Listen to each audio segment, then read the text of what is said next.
Welcome to Ramayana reading at Sri Sankat Mochan Hanuman temple.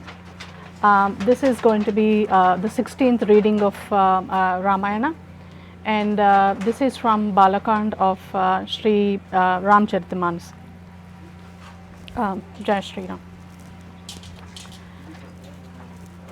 Every day there was a new festival in the city. Days and nights passed like a moment. The jewel of King Dasharatha woke up at a very early hour, and mendicants began to sing his praises. As he gazed upon the princes with their beautiful brides, the rapture of his soul was beyond all telling. Having finished his morning routine, he called on his Guru with a heart full of exultation and love. Making obeisance to him and paying him his homage to the king with joined palms, addressed him in a voice steeped as it were in nectar. Listen, O chief of sages, by your grace I have realized all my ambitions today. Now, summoning all the Brahmanas, O holy sir, present them with cows adorned in every way. On hearing these words, the preceptor applauded the king and then sent for the troops of sages. Then came Vamadeva, the celestial sage Narada, Valmiki, Jabali, Vishwamitra, and hosts of other great sages given to austerities. The king threw himself upon the ground before them all, and worshipping them with love, offered them seats of honor. Next, he sent for 4 lakhs of cows, all as gentle and beautiful as the cow of plenty. And adorning them in every possible way, he gladly bestowed them upon the Brahmanas. The king supplicated them in many ways and said, "It is only today that I have attained the fruit of my existence." The delight of the solar race was glad to receive their blessings, and then sent for beggars and bestowed on them, according to their liking, gold, wearing apparel, jewels, horses, elephants, and chariots. Singing the king's praises and saying, "Glory, glory, all glory to the Lord of the solar race," they all went away. In this way, the rejoicing in connection with Sri Rama's wedding was more than the 1,000-mouthed serpent king could tell. Again and again, the king bowed his head at the feet of Kaushika and said, "All this joy, O chief of sages, is a gift of your gracious looks." King Dasharatha extolled in every way Janaka's affection, amiability, affluence, and doings. Every morning, the king of Ayodhya asked leave to return home, but each time Janaka would lovingly detain him. The royal guest received greater and enhanced attentions from day to day and was entertained in 1,000 ways each day. The city witnessed a new rejoicing and festivity every day.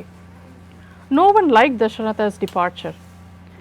In this way, a number of days passed as though members of the bridegroom's party were tied by cords of love.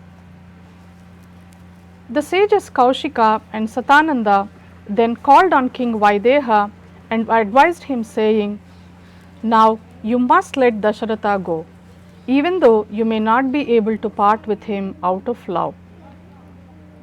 "Very well, my lord," replied the king, and sent for his ministers, who came and bowed their heads, saying, "May you be victorious, may you live long." The king of Ayodhya longs to depart. Make this known in the gynecium. At these words, the ministers, Brahmanas, courtiers, as well as the king himself were overwhelmed with emotion. When the people of the city heard that the bridegroom's party was leaving, they anxiously asked one another if it were a fact. When they learnt that the departure of the guests was certain, they were all sad in the same way as lotuses get shriveled up in the evening. Provisions of various kinds were sent to all those places where the bridegroom's party had halted while coming from Ayodhya. Dry fruits and confections of all kinds and other articles of food too, numerous to be mentioned, were sent by Janaka on the back of oxen and through numberless porters, along with a number of beautiful bedsteads. He also sent 1,000,000 horses and 25,000 chariots, all decorated from top to bottom. 10,000 adorned elephants that put to shame the elephants guarding the 8 quarters, besides cartloads of gold, wearing apparel, and jewels, and even so she cows, buffaloes, and many other articles of various kinds. In this way, King Vaideha gave once more a dowry which was immeasurable and beyond all telling, and before which the wealth possessed by the lords of the different worlds looked small. Having got all the equipage arranged in the order mentioned above, Janaka had everything dispatched to Ayodhya. When the queens heard that the bridegroom's party was about to start, they all felt miserable, even as fish when faced with shortage of water.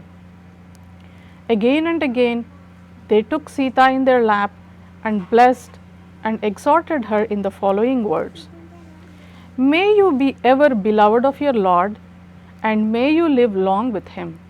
This is our blessing. Serve the parents of your husband and other elders, and do the bidding of your Lord according to his pleasure." In their excess love of Sita's clever companions too, taught her the duties of a housewife in soft accents. The queens politely admonished all the other princesses too, and clasped them to their bosom again and again. And as the mothers embraced their daughters, time and again they exclaimed, "Why did Brahma ever create a woman?"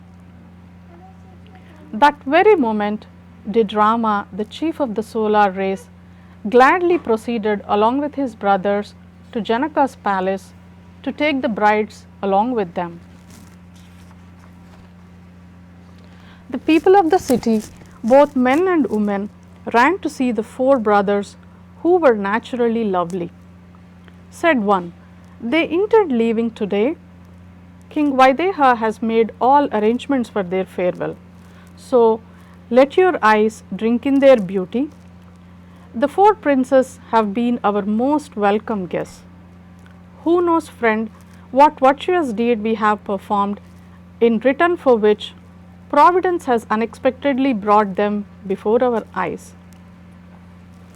Even as a dying man should stumble on nectar, or he who has been starving all his life should be able to discover a wish-yielding tree, or as one of the damned in hell should attain to the abode of Srihari, even so have we been blessed with their sight. Gaze on Sri Rama's beauty and treasure it in your heart. Let your mind fondly cherish his image, even as a serpent loves the gem in its hood." Thus, delighting the eyes of all, the 4 princes went to the royal palace. The ladies of the gynecium were transported with joy to behold the 4 brothers, who were oceans of beauty as it were, and the mothers-in-law in their ecstatic mood scattered gifts and waved lights about the bridegrooms. Greatly moved at the sight of Sri Rama's beauty, they affectionately fell at his feet again and again. Their heart being wrapped in love, the feeling of shyness had bid them adieu. How could their natural affection for their sons-in-law be described? After anointing the body of Sri Rama and his brothers with unguent, they were given a bath and were most lovingly entertained with dishes containing the 6 flavors. Finding it a suitable opportunity, Sri Rama spoke in accents full of amiability, affection, and modesty. "Our royal father intends leaving for Ayodhya and has sent us here to take leave of you. Therefore, mothers, grant us permission with a cheerful mind, and ever regard us with affection as your own children." The ladies of the gynecium were distressed to hear these words. The mothers-in-law were too overwhelmed with emotion to speak a word. They clasped all the princesses to their bosom, and while giving them to their lords, made humble submission to them. With humble submission, Queen Sunayana committed Sita to Rama, and with joined palms prayed again and again, "I offer myself as sacrifice to you, my all-wise darling. You know what passes in the mind of all. May you know that Sita is dear as life itself to the whole family, nay, to the entire population of the city, much more to me and to her royal father. Therefore, considering her meekness and affection, O Lord of Tulsi, treat her as your maidservant. You have your desires ever fulfilled. You are the crest jewel of the wise, and it is love alone that attracts you. You perceive only the good points of your devotees. You eradicate their weaknesses and are an abode of mercy, Rama." So saying, the queen remained clinging to his feet. It seemed as if her speech had been lost in the quicksands of love. On hearing her fine speech, which was full of affection, Sri Rama honored his mother-in-law in ways more than one. While seeking her permission with joined palms, he made obeisance to her again and again. Having received her blessings, the Lord of Raghus bowed his head once more and then departed with his brothers. Treasuring up in their heart Sri Rama's lovely and beautiful image, all the queens were overcome with emotion. Then, recovering themselves, they called their daughters and embraced them again and again. They escorted them to some distance and then embraced them once more. The love on both sides swelled to a considerable extent. While meeting their daughters again and again, they were parted by the companions of the princesses, even as a cow who has just brought forth a calf may be parted from the latter.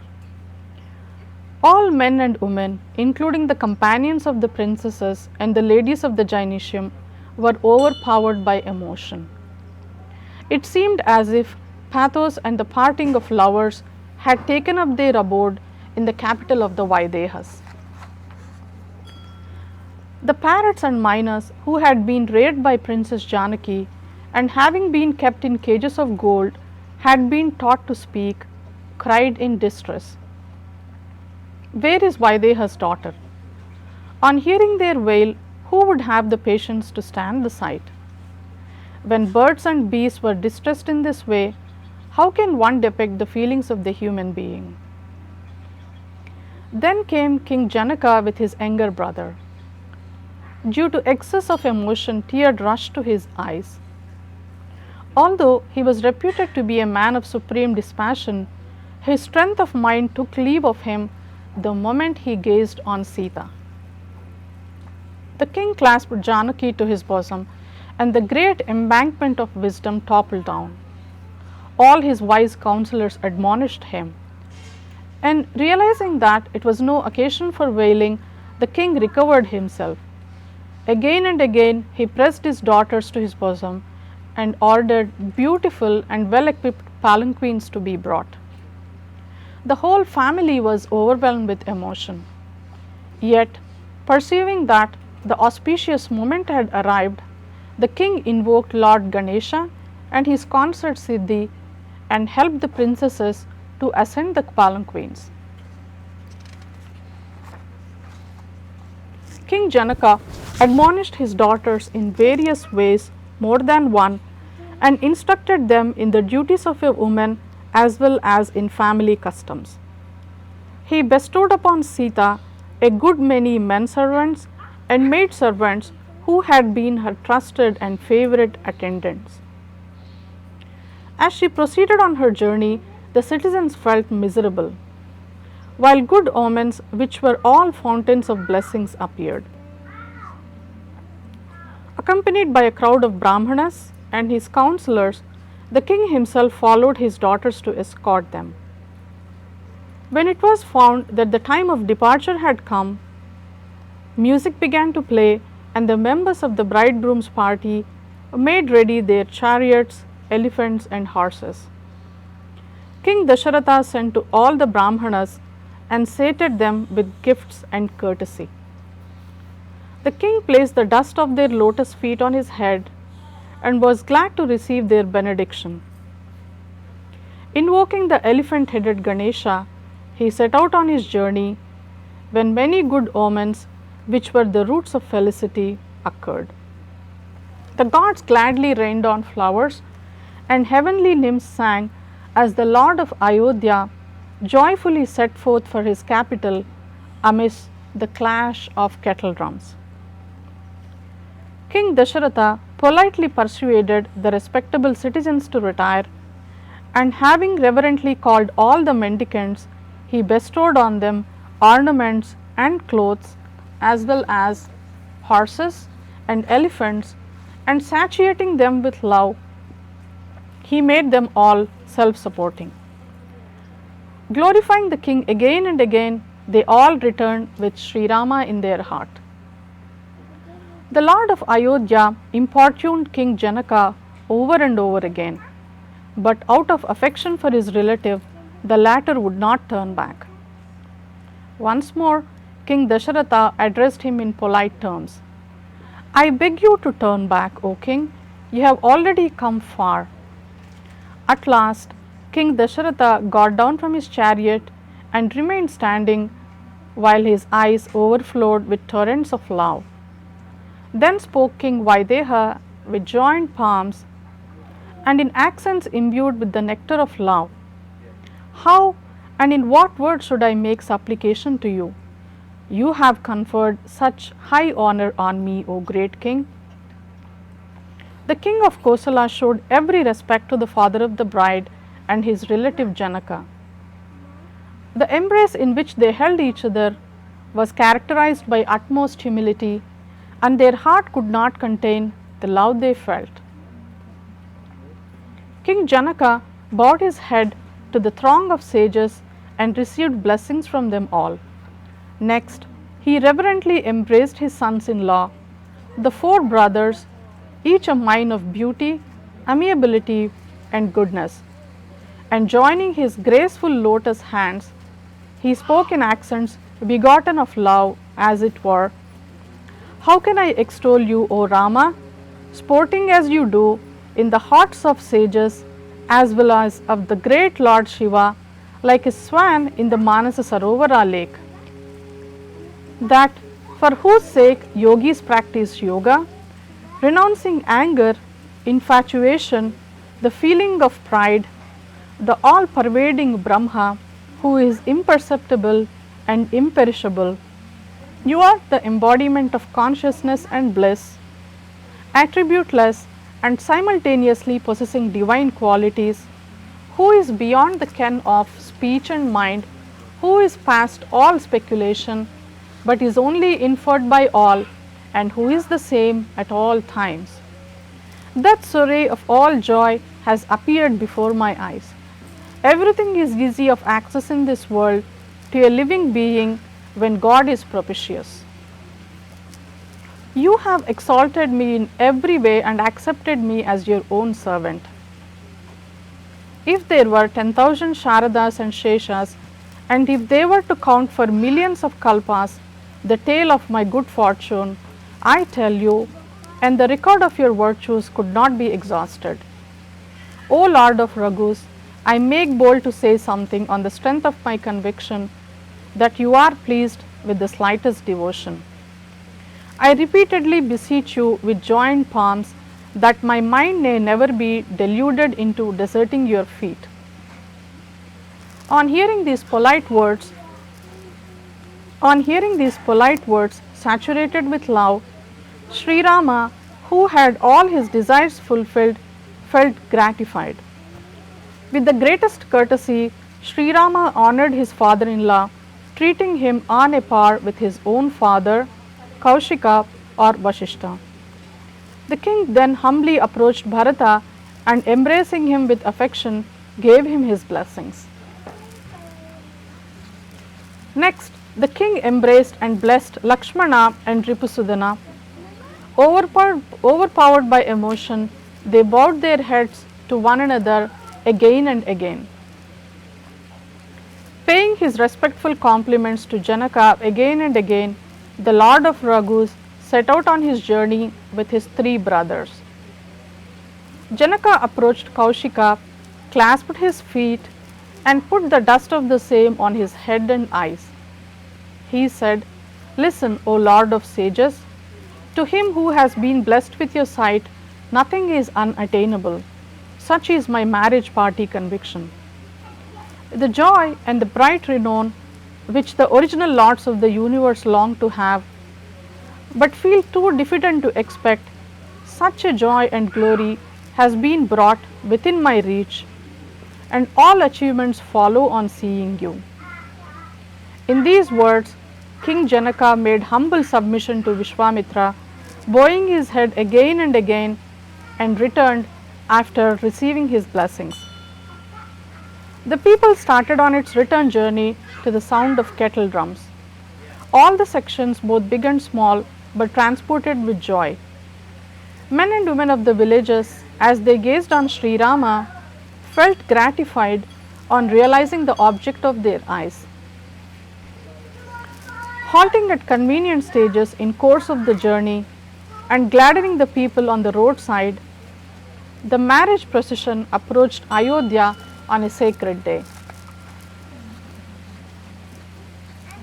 Kettle drums were beaten and good tabors sounded, accompanied by a blast of sackbuts and corns, and the neighing of horses and trumpeting of elephants. Similarly, there was a clash of cymbals and drums, while clarinets played sweet tunes. The citizens of Ayodhya were all delighted to hear the procession coming. The hair on their bodies stood erect. They all decorated their own beautiful houses as well as the markets, streets, squares, and gates of the Ayodhya city.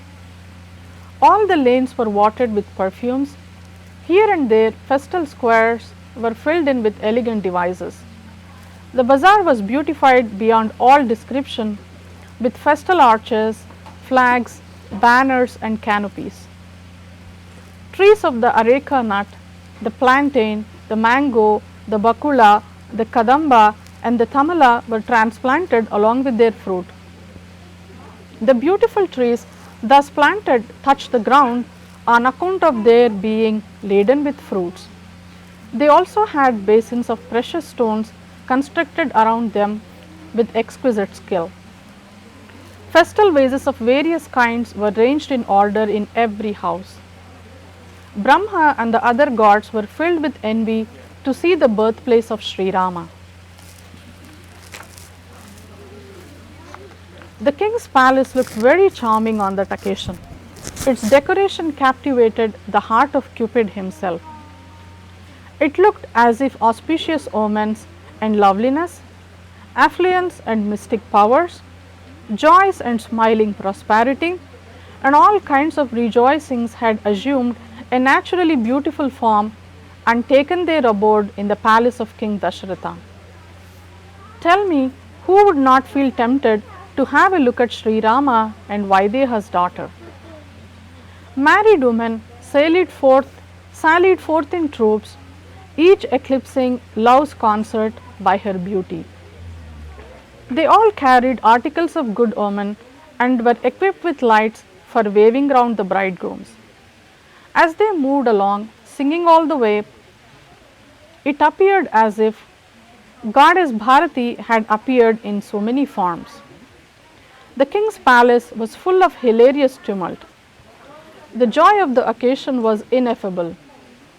Kaushalya and other mothers of Sri Rama were so overwhelmed with emotion that they forgot their own body. After worshipping Lord Ganesha and the slayer of the demon Tripura, They bestowed enormous gifts upon the Brahmanas and were supremely delighted as an utterly indigent man who had attained the four great prizes of life. All the mothers were so overcome with joy and rapture that their feet refused to walk and all their limbs began to droop as it were. Full of intense longing for a sight of Sri Rama, they began to get everything ready for the reception of their sons. Music of every kind started playing, while Sumitra gladly got together articles of good omen such as turmeric, blades of durva grass, curds, ordinary leaves, flowers, betel leaves, areca nuts, auspicious roots, unbroken rice, sprouts of barley, parched paddy, and lovely blossoms of the basil plant. Exceedingly charming gold vases, painted with various colors, looked like nests built by Cupid's own birds. Auspicious perfumes defied all description. In this way, all the queens prepared all sorts of auspicious articles. They got ready rows of lights arranged in various devices for waving round their sons, and with a cheerful heart sang melodious festal strains. Carrying in their lotus hands salvers of gold loaded with articles of good omen, the queen mothers proceeded joyfully to greet their sons ceremoniously, every limb of their body throbbing with emotion. The sky became dark with the fumes of burning incense, as though overhung with the fast gathering clouds of the month of Shravana. The gods rained down wreaths of flowers from the trees of paradise, which looked like rows of herons in their graceful flight. Lovely festoons made of jewels looked like rainbows appearing in a row. Charming and volatile ladies appearing on housetops as quickly or disappearing in altis looked like flashes of lightning. The beat of drums resembled the crash of thunder, while beggars were as clamorous as the kataka birds, frogs, and peacocks. The gods poured down showers in the form of sacred perfumes, which gladdened the crop in the form of all the citizens. Perceiving that a propitious hour had arrived, Vasishtha gave the word, and the jewel of Raghu's race gladly entered the city with all his followers, fixing his mind on Bhagwan Shambhu, Goddess Parvati, and their son Lord Ganesha. Good omens manifested themselves, and the gods rained down flowers to the beat of drums, while celestial dames danced for joy, singing melodious, triumphal songs. Bards, minstrels, rhapsodists, and skilled dancers chanted the glory of Sri Rama, who illumines all the three worlds. Auspicious Haley sounds and the sacred and melodious chanting of the Vedas were heard in all the 10 directions. Musical instruments of all kinds began to play. Gods in heaven and men in the city were enraptured alike. Members of the bridegroom's party looked smart beyond description. They were highly delighted and could not contain themselves for joy. The people of Ayodhya then greeted the king and were gladdened at the very sight of Sri Rama. They scattered about him jewels and vestments. Their eyes were full of tears and their body thrilled over. The women of the city gladly waved lights around his head and rejoiced to see the four noble princes. They were all the more gratified when they lifted the curtains of the beautiful palanquins and beheld the brides. Thus gladdening the heart of all, they arrived at the entrance of the royal palace. The delighted mothers waved lights over the princes and their brides. They waved lights again and again. The love and rapture which they felt in their heart was beyond all words. They scattered about their sons and daughters in law ornaments, jewels, and costumes of various kind and numberless other articles. The queen mothers were enraptured to behold their 4 sons along with their brides. As they gazed again and again on the beauty of Sita and Rama, they felt delighted and regarded the object of their life in this world as realized. The queen's mother's companions, as they gazed on Sita's countenance over and over again, sang and extolled their good fortune. Moment after moment, the gods rained down flowers, danced and sang and offered their homage. Seeing the 4 charming couples, Goddess Sharada ransacked all her stock of similes, but her choice fell on none. They appeared too trivial. She therefore stood gazing with unwinking eyes, enchanted with their beauty. After performing the rites prescribed by the Vedas, the queen mothers waved lights over all the princes and their brides and conducted them to the palace, offering water to them as a mark of respect and spreading carpets along the way. There were 4 exquisitely beautiful thrones which had been fashioned by Cupid with his own hands, as it were. The queen mother seated the brides and the bridegrooms on them and reverently laved their holy feet. They then worshipped the blessed couples in accordance with the Vedic ritual by offering them incense, light and oblations of food. They passed lights around them again and again and waved beautiful fans and chauris over their heads. They scattered offerings of various kinds about them. The mothers were as full of exultation as a yogi who has realized the highest truth, or as a lifelong chronic who has been able to lay his hands on nectar, or as a born pauper who has stumbled on a philosopher's stone, or as a blind man who has regained a good vision, or as a dumb fellow whose tongue has been transfused with the eloquence of Sharada, the goddess of speech, or even as a hero who has triumphed in battle. The mothers derived joy millions of times greater than the joys mentioned above, for in their case it was the delighter of Raghu's race himself who had returned home with his brothers duly married. As the mothers performed the traditional rites, the brides and their grooms felt shy, while Sri Rama smiled within himself on perceiving the ecstasy and merriment of the occasion. The mothers gratefully worshipped the gods and mains with due ceremony, for all the cravings of their heart had been satisfied. Bowing to all, they begged as a boon the welfare of Rama and his brothers.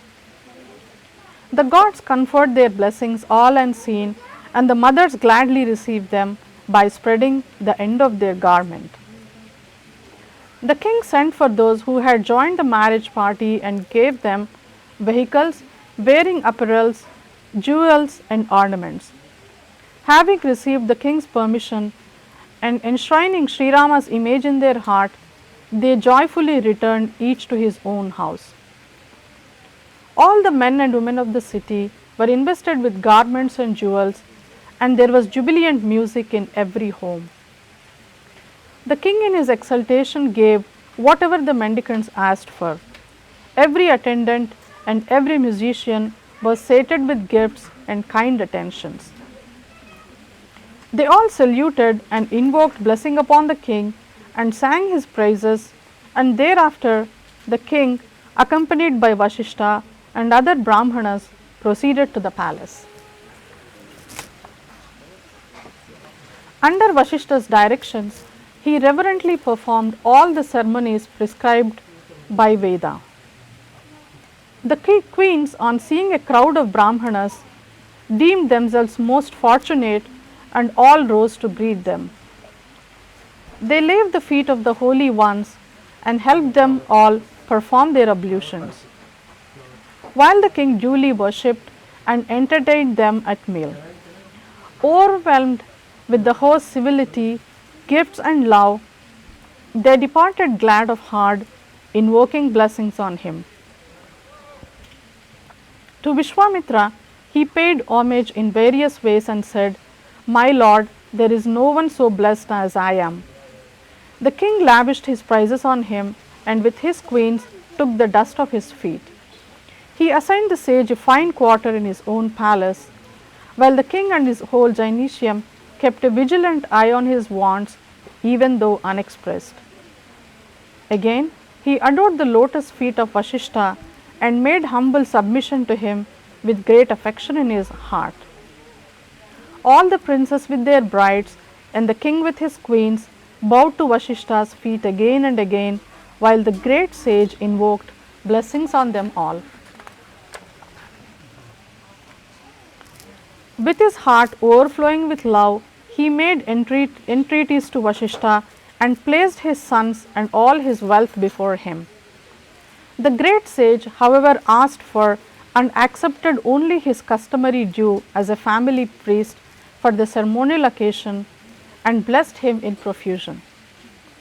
And with the image of Sita and Rama installed in his heart, he gladly proceeded to his own residence. The king then summoned all the Brahmana dames and invested them with beautiful robes and ornaments. He next sent for the married women of the Ayodhya city and presented them with garments of their liking. All those who were entitled to receive gifts and presents on ceremonial occasions received their dues from the jewel of kings, who rewarded them according to their choice. And the king duly honored those guests whom he regarded as worthy of affection and adoration. The gods who witnessed Sri Rama's wedding rained on flowers while applauding the jubilation. And with the beat of drums, the celestials gladly proceeded each to his abode, talking to one another of Sri Rama's glory, with their heart overflowing with love. Jai Shri Ram. Thank you.